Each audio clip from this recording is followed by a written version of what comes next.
네, 안녕하십니까. 운항 최적화 과제 발표를 맡게 된 장금상선의 박현준입니다.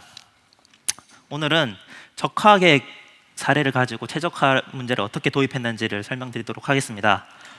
먼저 적화 계획이라고 하면은 좀 생소하실 수 있기 때문에 컨테이너 선이 어떤 건지 좀 설명을 드리고, 적화 계획은 실제로 어떻게 이루어지는지, 그리고 제가 모델을 어떻게 설계했는지, 변수는 어떻게 최적화했는지 순서로 발표를 진행하도록 하겠습니다. 먼저 저희 잠금 상선을 설명드리겠습니다.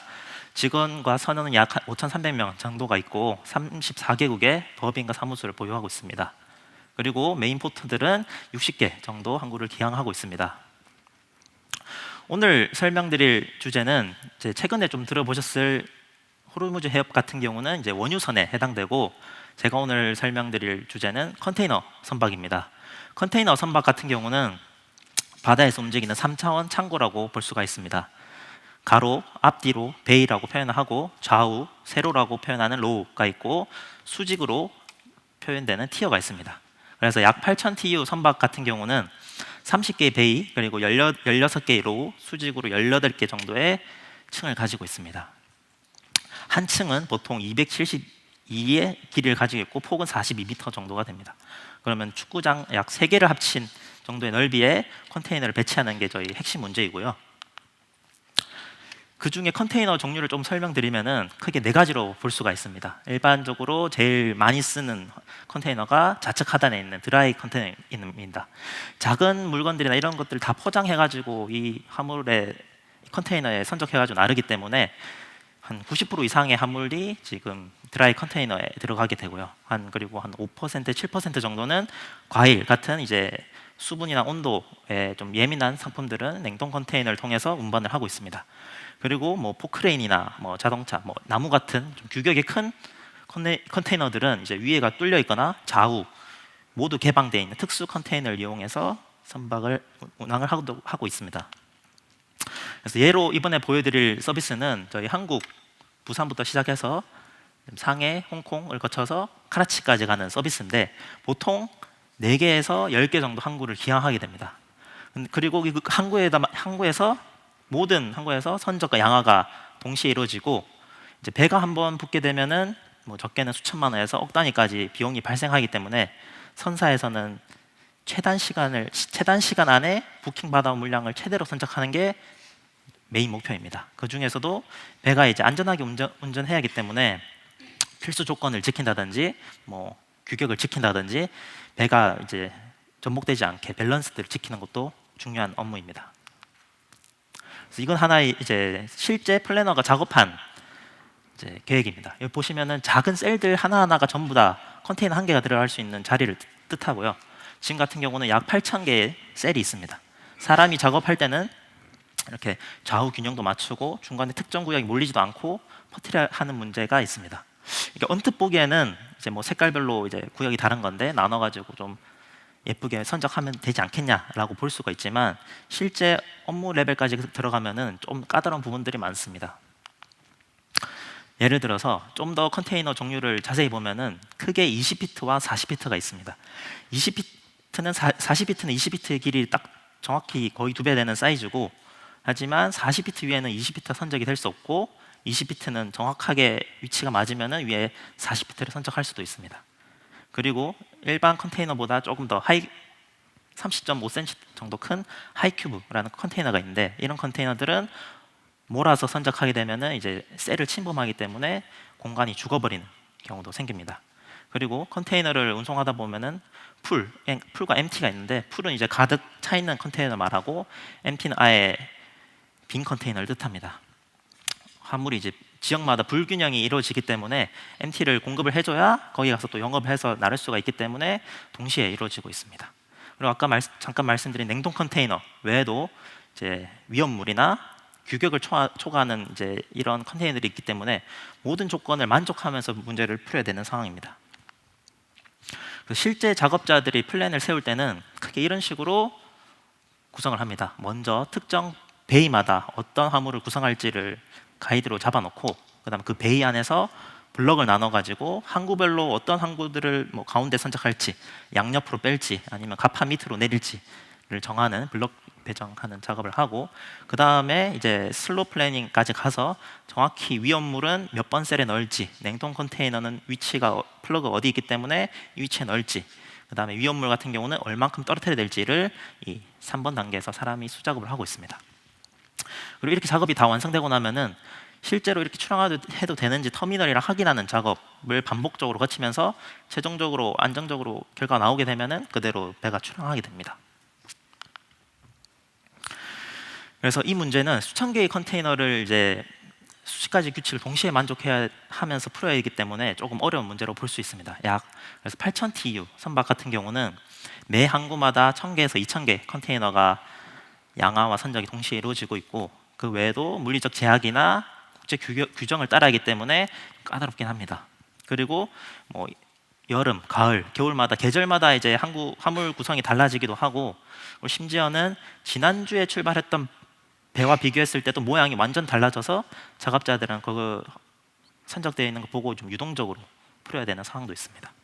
그래서 지금 알려진 좀 유명한 솔버나 이런 것들은 잘 사용이 안 되고 있고, 대부분 이제 터미널과 이제 선사에서는 이제 숙련된 플래너들이 이제 경험에 의해서 수작업을 하고 있습니다. 그래서 저는 이제 이 문제를 수학적으로 접근해서 풀려고 해보는데, 이제 최근이 아니죠, 한 10년 전에 알파고 나왔을 때 경우의 수를 비교했었는데, 바둑은 실제 가능한 조합수가 뭐 10에 171승이다 라고 나왔지만, 컨테이너 선박 같은 경우는 단순 조합으로 보면은 6000개의 공간에 2000개를 배분하는 문제이기 때문에 컨비네이션을 보면은 10에 약 1600승 정도가 됩니다. 다만 이제 컨테이너가 공중에 뜨거나 뭐 규정을 위반하면서 선적하면 안 되기 때문에 실제 가능 조합들을 좀 더 추려보면은 약 10에 300승 가까이 여전히 바둑보다 많은 경우의 수를 가지고 있다고도 볼 수 있습니다. 그리고 이 연구는 저희가 처음만 한 게 아니라 한 10년, 20년 전부터 계속 되어온 연구인데, 크게 세 가지 방향이 있습니다. 수리 최적화로 푸는 방법이 있고, 이제 아까 블럭을 나눠서 하는 것처럼 휴리스틱 방법이 있고, 다양한 이제 KPI들 만족하기 위해서 강학습을 적용해서 푸는 사례도 있었습니다. 하지만 대부분 그런 문제들은 베이가 한 두세 개로 적거나 아까 위험물이나 특수화물 같은 경우는 고려되지 않은 상태에서 푸는 경우가 대부분이었고, 저는 이번에 이제 수리 최적화 모델을 선택했는데, 이 수리 최적화의 장점은 해외 품질을 보장한다는 것입니다. 예를 들어서 어떤 항구에서는 컨테이너를 계단식으로 쌓아야 된다고 할 때가 있습니다. 계단식으로 쌓아야 하는 이유는 크레인이 올라갈 때 간섭받지 않기 위해서 계단식으로 쌓아야 되거나, 뭐 방콕 같은 경우는 수심이 낮아서 드래프트를 얼마 이하로 유지해야 된다 이런 조건이 붙기도 하고, 상해 어떤 항구에 가면은 이제 크레인이 노후화가 돼가지고 원래 뭐 8단까지 올라갈 수 있는데 물리적으로 4단, 5단까지밖에 못 가거나 그런 제약들이 엄청 많기 때문에 그런 부분들을 학습이나 이제는 휴리스틱으로 이제 만족할 만한 해가 나오지 않을 거라고 생각했고, 그래서 수리 최적화 방법을 썼습니다. 다만 큰 단점이 하나 있는데, 풀이 시간이 이제 기하급수적으로 늘어난다는 단점이 있습니다. 저희 산업군 특성상 이제 배가 도착하기 한 하루 이틀 전에 이제 물량이 확정되고, 그 짧은 시간 내에 이제 운항팀에서 플래너 분들이 이제 가이드로 한번 이제 플래너를 만들고 검증을 받는 단계를 거쳐야 되는데, 이게 시간이 막 40시간, 50시간 걸리고 이러면 실제 현업에서 쓸 수가 없기 때문에 저희는 한 10분에서 20분까지 줄이는 것을 최종 목표로 하고 문제를 풀었습니다. 그래서 지금부터는 이제 이 전체적인 과정을 어떤 변수를 어떻게 설정했고, 그다음에 제약식과 목적 함수를 어떻게 설정했는지를 좀 설명드리겠습니다.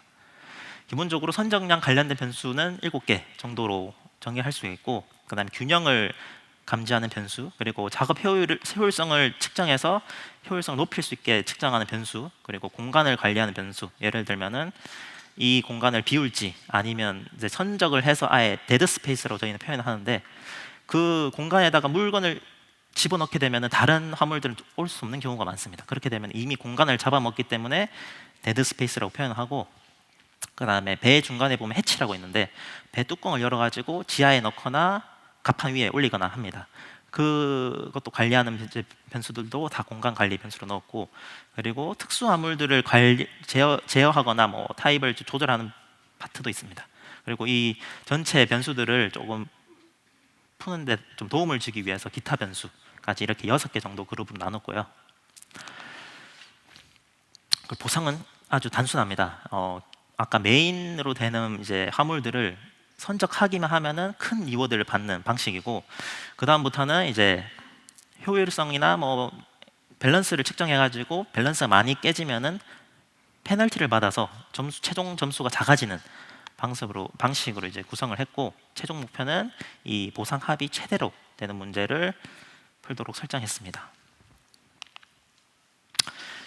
그래서 저희가 이제 담당 팀들과 좀 의논을 해봤을 때, 이게 그래도 이제 현업에서 쓰고 실제로 사용하려면은 약 70개 정도의 KPI를 만족해야만 이게 그래도 어느 정도 사용할 수 있을 것 같다라고 이제 얘기가 나왔고, 저는 이 70개를 크게 한 10가지 정도로 나눠서 구성을 했습니다. 이제 우측 상단에 보시면은 위험물, 뭐 규격 외, 그다음 윤리적 규칙, 뭐 사이즈 제한 이렇게 크게 나눠지는데, 그리고 이 제약식들은 크게 2가지로 분류할 수가 있는데, 필수적으로 지켜야 되는 항목이랑 권장사항을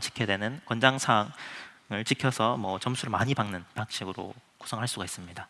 필수 같은 경우는 제한 무게를 넘어버리게 되면은 거기 가판이나 이런 해치가 물리적으로 파손되기 때문에 넣으면 안 되고, 그 다음에 공중에 매달린 건 당연히 안 되고, 그 다음에 냉동 컨테이너는 지정된 위치에다가만 해야 되고, 규격 외 사이즈도 옆에 걸리면 안 되기 때문에 그런 것도 다 고려를 해야 됩니다. 이런 부분들은 다 필수 조건으로 컨트롤했고, 나머지는 이제 페널티 구조로 했습니다. 뭐 예를 들어서 앞, 뒤, 좌우 기울기를 측정해서 배가 완전히 균형을 맞춰야만 출발할 수 있는 건 아닙니다. 그래서 실제로 배를 보면 밑에 물탱크가 있어서 조금 기울어진 정도는 물탱크로 다 밸런스를 잡을 수 있기 때문에 완전히 지켜야 되는 건 아니지만 가능한 지키도록 이제 문제를 만들었고요. 그리고 뭐 예를 들면 뭐 스페이스 확보를 한다. 다른 항구에 가서도 물건을 실어야 하기 때문에 전부 다 깔아버리면 이제 다음 포트에 가서 쓸 수 있는 곳이 없기 때문에 좀 공간도 확보해야 되고, 이런 부분들을 다 페널티로 만들어서 관리를 했습니다. 70개 KPI 제약식들을 좀 표현하면 한 40개 정도로 나오는 수가 있는데, 이걸 오늘 다 설명드리기는 어렵고 간단하게 몇 개만 보여드리면은, 6번 같은 경우는 캐파시티 같은 경우인데, 뭐 이전에 선적되어 있는 거랑 보이드 발생한 거랑 이번에 선적한 합은 캐파시티를 딱 동일하게 만족해야 된다. 그리고 빅 M 같은 제약식을 넣거나, 그리고 15번, 16번 같은 경우는 페널티를 측정해서 페널티가 증가할 때마다 마이너스 점수를 받아서 점수가 아끼는 방식으로 구성을 했습니다. 그래서 오늘은 이 많은 것들 중에 뒤지라고 하는 위험물 관련돼서 제약식을 어떻게 제가 설정을 했고 조금 최적화한 방법을 공유 드리도록 하겠습니다. 위험물 같은 경우는 폭발물, 가스 이렇게 독성 물질 해가지고 클래스 9까지, 1부터 9까지 총 9개 정도의 클래스가 있고, 그리고 그 위험물들마다 고유 식별 번호, UN 넘버라는 번호를 가지는 위험물들이 있습니다. 이 위험물, 예로 들면 뭐 1203은 가솔린 클래스 3에 해당하는데, 클래스 3만 볼 게 아니라 어떤 선박에 가거나 어떤 항구에 가서는 클래스 2로 취급을 하거나, 또 다른 위험물이랑 볼 때는 클래스 3, 6 동시에 만족해야 되는 규칙을 따라야 된다. 이런 조건들이 있습니다. 그래서 실제로 이제 작업자들이 이 800페이지 되는 위험물 규칙을 가지고 작업을 하는데, 간단하게 보면은 이렇게 되어 있습니다. 예로 클래스가 한 20개, UN 넘버는 한 4,000개 정도가 있습니다. 예를 들어서 여기 클래스 3번이랑 클래스 7번은 레벨 2 조건을 따라야 됩니다. 레벨 2 조건을 따른다는 것은 갑판에 의하여 분리가 되지 않는 이상은 동일한 수직선상에 두 개의 위험물을 선적하면 안 되고, 그리고 선미 방향으로는 한 칸씩 떨어뜨리거나, 뭐 격벽이 필요하거나 좌우 방향으로도 컨테이너 한 개씩 필요하다. 뭐 3, 4 같은 경우는 뭐 4칸을 떨어뜨리거나, 24m면은 한 4칸 정도가 되거든요. 4칸 정도를 떨어뜨려야 되거나, 아니면은 엄청 커다란 격벽을 통해서 분리를 해야 된다. 이런 조건들이 있습니다. 그래서 만약에 위험물이 좀 많이 나오는 포트들은 보통 한 100개 정도가 선적돼서 오고, 이번 항구에서 실어야 될 것도 100개가 됩니다. 그러면 그 위험물들이 이미 잘 퍼뜨려져 가지고 오겠지만, 실제 사람이 작업할 때는 그 기존에 선적되어 있는 100개랑 내가 이번에 실을 100개를 이 모든 표를 참고해서 분리를 해서 선적을 해야 됩니다. 그래서 이런 부분들이 기존에 이제 최적화로 하기에는 굉장히 까다로운 부분이 있었는데, 저는 이걸 최소하게 단순하게 만들어서 제약식 두 개로만 다 커버를 하게끔 표현을 했습니다. 33번이랑 34번 식인데 이제 이렇게 식으로만 보여드리면 좀 어려우니까 조금 말로 풀어서 설명을 해드리겠습니다.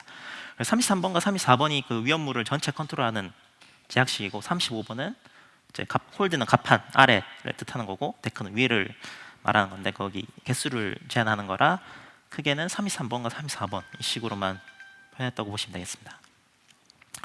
그래서 말로 좀 표현을 드리면은 레벨 1 같은 경우는 같은 로에 이제 이 위반을 지키는 위험물 두 개는 선택이 안 된다. 딱 하나만 와야 된다. 이런 조건을 말하는 거고 레벨 2, 3, 4는 문제를 단순화해서 보면은 위험물이 두 개가 있을 때 하나의 위험물을 고정으로 잡고 그 반경 위아래 앞뒤 특정 구간 안에는 레벨 2를 따르는 위험물은 그 둘 중에 하나만 와야 된다. 뭐 여기 같은 경우 수식으로 보면은 이제 U라는 유엔 넘버를 가진 위험물이나 V라는 유엔 넘버를 가진 위험물이 이 범위 안에 하나만 와야 된다. 이런 식으로 설정하게 되면은 앞에 있던 4,000개의 유엔 넘버와 20개의 클래스를 다 커버할 수 있는 식을 만들 수가 있습니다. 그리고 34번 같은 경우는 리퍼도 리퍼라고 하면 냉동 컨테이너인데 냉동 컨테이너도 특정 위험물과는 얼마 이상 떨어뜨려야 된다는 조건이 있습니다. 그 냉동 컨테이너조차도 고정되어 있는 값이 아니라 솔버에서 풀어야 되는 값이기 때문에 이 34번 식도 33번처럼 비슷하게 식을 세웠고 그 외에 그 사전에 데이터 처리를 했을 때 아예 선적이 안 되는 뭐 거주지 주변에는 이 유엔 넘버 오면 안 된다. 아니면 뭐 엔진 주변에는 뭐가 오면 안 된다. 배 가장자리는 해수가 튈 수 있기 때문에 특정 유엔 넘버로 오면 안 된다. 그런 변수들은 전부 지금 여기 보시는 것처럼 포비든 여기 있는 부분 다 0으로 만들었기 때문에 변수가 아니라 다 상수로 취급을 했습니다. 그래서 고려할 제약식들은 크게 많지는 않습니다. 그래서 이 위험물뿐만 아니라 오지도 이제 고려를 해야 되고 아까 봤던 냉동 컨테이너나 그 다음에 배가 앞뒤로 전복이 안 되고 또 가운데만 너무 있거나 양 끝에 있으면 배가 좀 부러질 위험도 있고 그런 조건들을 다 세우다 보면은 시간이 한 처음에 30시간에서 40시간 정도 걸렸습니다. 근데 그 정도로는 이제 현업에 쓸 수가 없기 때문에 4가지 정도 전략을 통해서 이 문제 자체를 간소화했습니다. 첫 번째는 변수 상한선을 최소한으로 잡고 빅 M이라는 제약식을 걸 때도 M을 최소화했습니다. 예를 들어서 특정 로우의 캐파시티가 14TU다. 그럼 14개 정도가 선적되는데 보통 14개까지가 아니라 아까 크레인 같은 경우 크레인이 들어오면 4개밖에 안 되거나 뭐 가장자리에 있어서 뭐 5개까지밖에 선적이 안 된다. 그러면 그 상한선을 다 캐파시티가 아니라 그 이제 산업 특성에 된 상한선을 잡았고 빅 M조차도 그 연결된 변수들의 상한선을 잡았기 때문에 최대한 타이트하게 만들 수가 있었습니다. 그리고 처음에 제약식이 한 30만 개 정도가 나왔는데 이걸 잘 고려해 보면은 다 한 절반 이상 상수할 수가 있었습니다. 그래서 불필요한 변수들은 최대한 상수화를 했고 뭐 40비트 같은 경우는 여기에 선적되면 반대편은 반드시 40비트 와야 하기 때문에 거기는 변수조차가 아니라 상수로 만든다든지 그다음에 기타 조건들을 다 상수화해서 이제 표현을 했습니다. 그리고 이제 8000TU를 보게 되면은 로우가 한 900개 정도가 나오게 됩니다. 900개마다 포트 조합마다 그다음에 화물 구성마다 조합수가 폭발적으로 늘어나기 때문에 사람이 풀 때는 보통 이제 블럭을 지어가지고 그룹화를 하는데 저도 그 방법을 써서 이제 각 로우들을 블록화 해가지고 좀 큰 단위에서 묶고 그 큰 단위에서 제약식을 풀도록 만들었습니다. 그리고 마지막으로는 비선형 제약식들이 처음에는 포함이 되어 있었습니다. 뭐 어떤 제약식을 표현하든 뭐 계산식으로 만들어야 된다. 그렇게 되면 또 선형식으로 표현하기 처음에 어려웠었는데 그런 비선형 제약식들을 전부 선형식으로 표현했고 그렇게 되면 MINLP가 MILP로 풀리기 때문에 그룹이 성능을 좀 극대화할 수가 있었습니다. 그리고 제약식이 한 40개 정도가 있는데 그 제약식들마다 다 가부화가 걸리는 게 아니라 특정 제약식들 때문에 좀 가부화 걸리는 경우가 있습니다. 그래서 좀 가부화 걸리는 제약식들 판별을 해서 온오프 한 뒤에 어떤 제약식에서 가부화가 많이 걸리는지를 판단해서 좀 최적화 작업을 진행했습니다. 그리고 솔버를 조금 잠시 비교해봤습니다. 제가 지금 잠금 상사에서 쓰고 있는 이제 솔버는 그룹이고 이제 또 좀 잘 알려진 구글의 OR 툴즈를 써서 비교해봤는데 갭이라고 하면은 지금 찾은 최적 해와 이론적으로 가질 수 있는 최저가 경계 차이를 뜻하는데 보통 솔버를 풀기 시작하면은 100이나 200 정도 퍼센트에서 줄어들기 시작해서 0%까지 도달하게 되면은 글로벌 옵티머를 찾았다. 그럼 전역해를 찾았다고 하는 것인데 모든 탐색 공간을 서치해서 이게 지금 최적이다라고 나오게 됩니다. 저희가 이제 잠금 상사에서 가진 문제 중에 제일 포트 기항수도 많고 위험물, 특수화물들이 많은 경우에 대입을 해봤는데 30분 정도 돌렸을 때 구글 OR 툴즈는 한 10.48%까지 갭이 이 정도밖에 안 내려왔고 솔버 하나만 바꿨을 뿐인데도 이제 그루비 같은 경우는 3.88%까지 줄어들었습니다. 잠깐 여담으로 저희는 이제 3년 정도 이제 이 그루비 솔버를 사용하고 있었는데 지금도 계속 그루비를 쓰고 있습니다.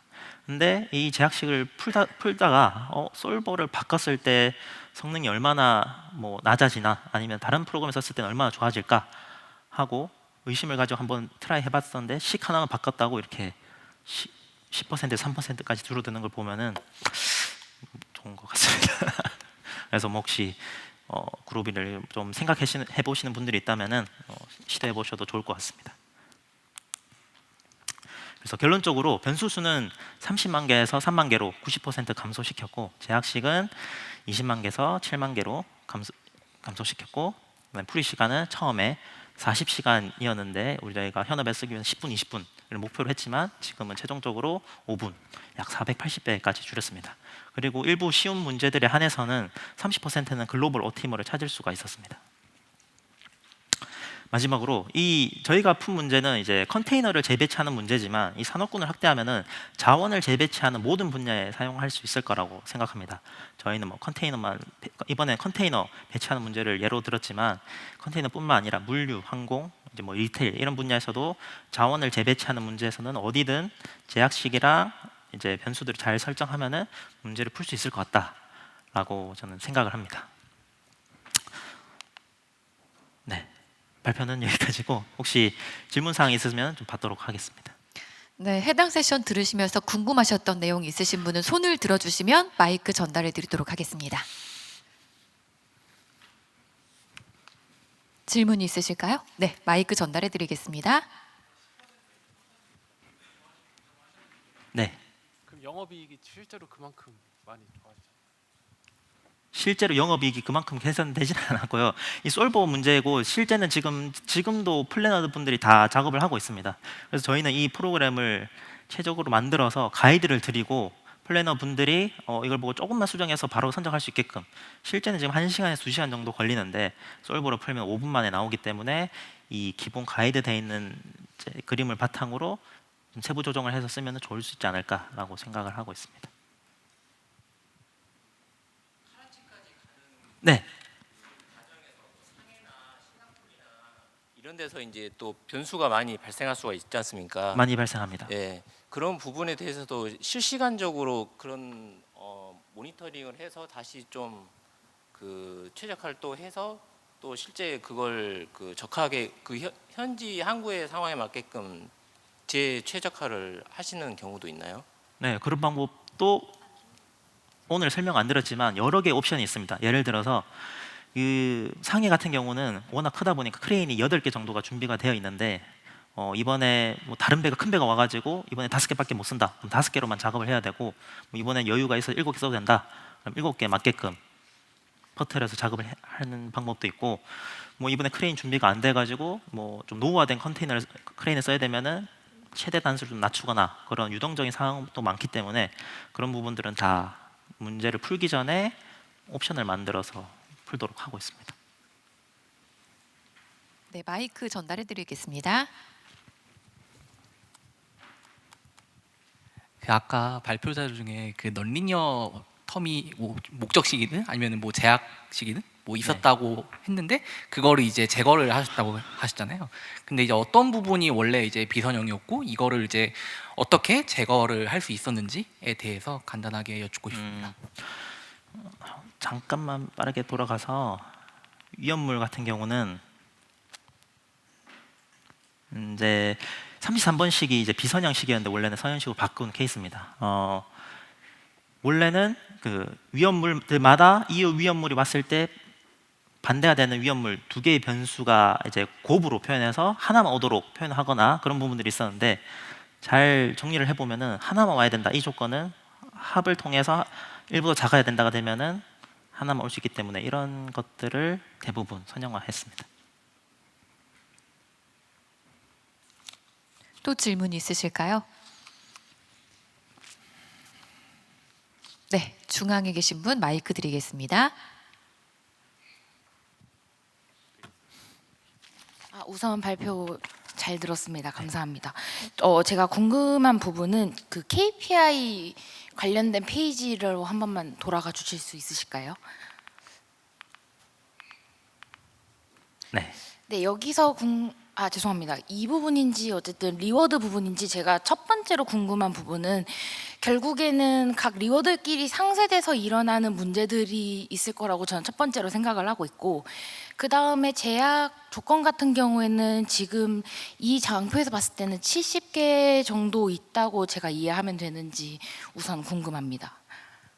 네, 지금 우측에 보이는 게 뭐 한 20개, 30개 정도밖에 안 되지만 실제로는 70개 KPI를 실제로 관리를 하고 있고, 아까 처음 말씀해 주신 페널티끼리 이제 트레이드 오프 문제거나 아니면은 좀 어쩔 수 없이 하나만 선택해야 되는 경우들도 있습니다. 그런 경우는 전체 모델을 돌려보고 이제 작업자가 판단했을 때 뭐 스페이스를 좀 중요하게 봐야겠다. 그러면 제가 조금 컨트롤해서 실제 작업하시는 분들이랑 최대한 맞게 나오게끔 가중치를 조절하고 있습니다.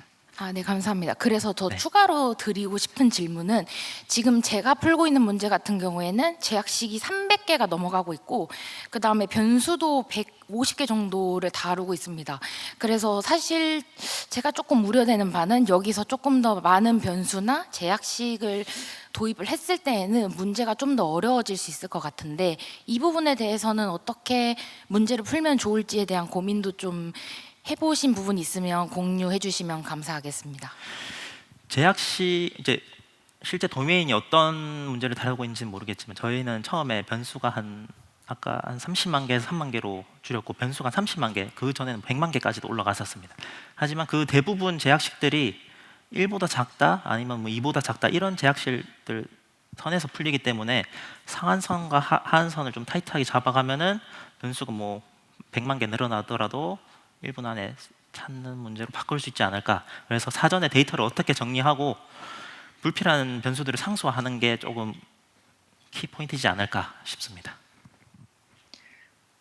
네, 혹시 질문 있으신 분 한 분 정도 더 받을 수 있을 것 같습니다. 네, 여자분께 마이크 드리겠습니다. 네, 발표 감사합니다. 그 전략 부분에서 컴퓨터 IIS나 제약 온오프를 쓰셔가지고 과부하 제약을 좀 식별하셨다고 하셨는데, 네.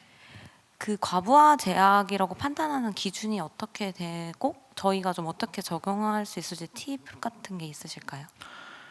제가 이쪽에 완전 전문 분야로 이제 연구를 하진 않았지만 저도 좀 찾아보면 스터디하면서 푼 케이스인데, 제약식 과부하 걸리는 거는 제약식별로 하나를 이제 파이썬을 풀고 있기 때문에 주석 처리를 해서 그 제약식 끄고 풀었을 때 갭이 얼마나 빨리 줄어드느냐, 그리고 갭이 얼마까지 몇 시간 내에 원하는 수준까지 도달하느냐, 그 특정 변수 뺐을 때 확 줄어든다면 그 제약식에서 이제 과부하가 많이 걸리고 있다는 뜻이기 때문에 그 부분을 집중적으로 모델링했고요. 컴퓨터 IIS 같은 경우는 이 문제 때문에 이 식 때문에 인피지블 해가 많이 나오는 개념으로 좀 알고 있는데, 그게 많아지면은 그 부분에 조금 제약이 걸리거나 그 문제를 좀 완화하면은 솔버가 더 잘 찾을 수 있지 않을까라는 가정하에 조금 트라이 해봤었습니다. 감사합니다. 네, 고맙습니다. 이렇게 해서 시간 관계상 Q&A 시간은 모두 마치도록 하겠습니다. 네, 수고해주신 장금상선 박현준 수석연구원님 발표 감사드리고요. 박수로 보내드리도록 하겠습니다.